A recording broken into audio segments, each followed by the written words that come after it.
Pemilik CV Sentosa Jan Huadiana resmi ditetapkan sebagai tersangka oleh Kepolisian Daerah Jawa Timur dalam kasus penggelapan ijazah milik mantan karyawannya.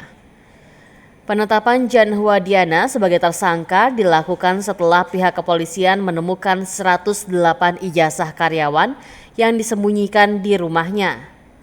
Wakil Direktur Reserse Kriminal Umum Polda Jatim AKBP Suryono menyatakan bahwa penetapan status tersangka dilakukan setelah penyidik menaikkan status perkara ke tahap penyidikan. Penggeledahan dilakukan di 4 lokasi termasuk gudang Sentosa di Margomulyo Permai H14 dan kantor perusahaan di Jalan Dupak 17, Blok A14 Surabaya. Namun, temuan paling signifikan justru saat polisi menggeledah kediaman pribadi Jan Huadiana yang beralamat di Perumahan Prada Permai 7, nomor 7, Kelurahan Kalikendal, Kecamatan Dukuh Pakis, Surabaya. Menurutnya, ijazah tersebut mayoritas merupakan ijazah lulusan SMA dan SMK. Dengan penemuan ini, kasus penahanan ijazah oleh perusahaan milik Jan Huadiana pun menemui titik terang.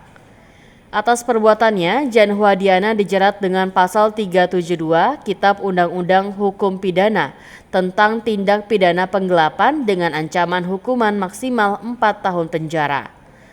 Selain penggelapan ijazah, Diana juga diduga terlibat dalam penghilangan dokumen penting lain milik mantan karyawan seperti surat keterangan catatan kepolisian. Tak hanya itu, dugaan penipuan dalam proses perekrutan karyawan secara daring juga tengah didalami oleh pihak kepolisian.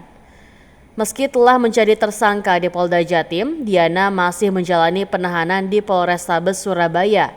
Hal ini lantaran ia bersama suaminya, Hendy, terlebih dahulu ditetapkan sebagai tersangka dalam kasus perusakan mobil oleh kepolisian setempat.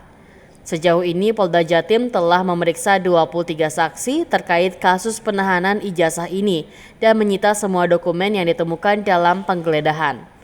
Penyidik pun masih terus berlangsung untuk mengungkap kemungkinan keterlibatan pihak lain dalam kasus penahanan ijazah karyawan Jan Huadiana ini. Laporan ijazah yang disembunyikan oleh salah satu pelaku usaha.